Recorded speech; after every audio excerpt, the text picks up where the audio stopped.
अस्सलामुअलैकुम viewers and welcome. ये video gold के बारे में है और इसमें मैं मंथली से लेके 1 मिनट तक को एनालाइज करूँगा।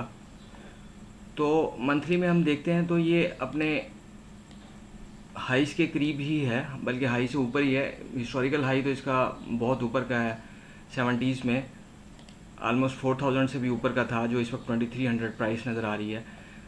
लेकिन जो डाटा अवेलेबल है इस चार्टिंग सॉफ्टवेयर में सिंस 2001, वहाँ से देखते हैं तो हम ये अपने 24 इयर्स के इस वक्त हाई पे है।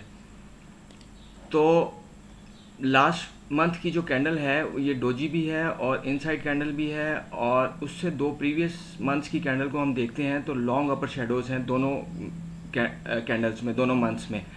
जिसका मतलब है कि प्राइस ऊपर जाती है लेकिन फिर रिजेक्शन आ जाती है 2450 के एरिया में। वीकली में देखते हैं तो ये वही जो रिजेक्शन है ये ज़रा नुमायाँ हो जाएगी, और ये बॉटम भी जो 2270 का जो लो लगा था, 77 का लो, वो और 2450 का हाई जो है, ये अब इस ट्रेडिंग रेंज के अंदर मार्केट जो है वो सिंस अप्रैल 2024 जो है वो ट्रेड हो रही है। और अब ये नैरो रेंज को और नैरो करती जा रही है।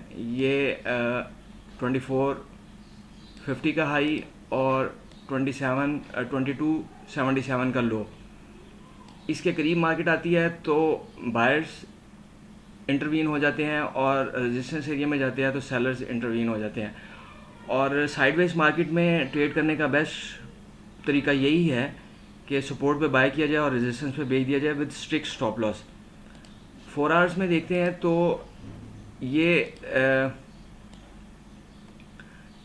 2270 का एरिया और 2285 का एरिया जो है ये सपोर्ट के तौर पे काम करता रहा, और ये रेजिस्टेंस अभी अगर थर्ड टाइम 2352 पे प्राइस आती है तो यहाँ पे प्राइस एक्शन के हिसाब से कोई अगर रिजेक्शन कैंडल बनती है तो फिर वहाँ पे उस पर स्टॉप लॉस के साथ पार्टिसिपेट किया जा सकता है।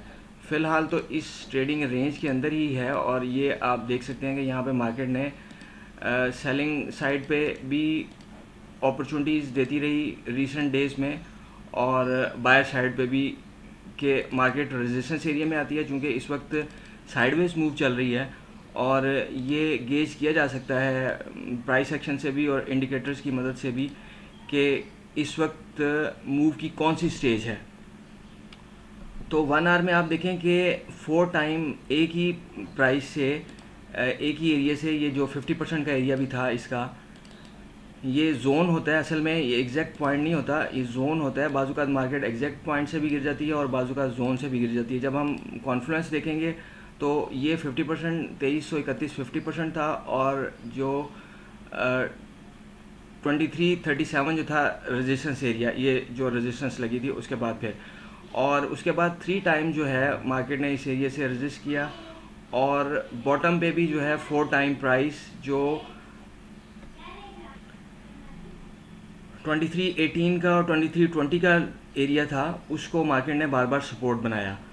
अभी अगर 2315 से नीचे मार्केट ट्रेड होती है और सस्टेन भी करती है तो नेक्स्ट टारगेट जो है फिर एक दफ़ा फिर ये सपोर्ट जो है वो इंटैक्ट हो जाएगी। 2296 और 2277 का एरिया जो है ये दोबारा से फिर एक्टिव हो जाएगा। और अगर ये 2340 से ऊपर ट्रेड होती है और सस्टेन भी करती है, और ये एक इसके ऊपर थोड़ा बुल लेग बनाने के बाद मार्केट वापस रिजेक्ट होती है और 2340 के एरिया में, तो यहाँ पे फिर बाय की ट्रेड जो है वो इनिशिएट की जा सकती है।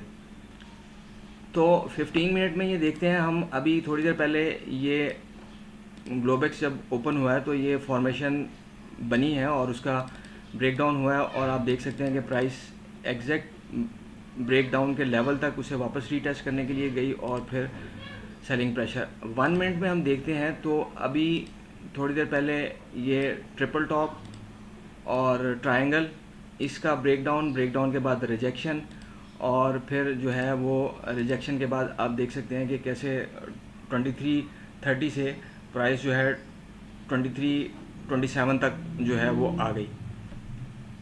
तो बड़े टाइम फ्रेम से लेके छोटे टाइम फ्रेम तक एनालाइज करते हुए इस तरह से किसी भी टाइम पे जब फॉर्मेशन बनती है तो अपने हिस्से के मार्केट से पैसे निकाले जा सकते हैं।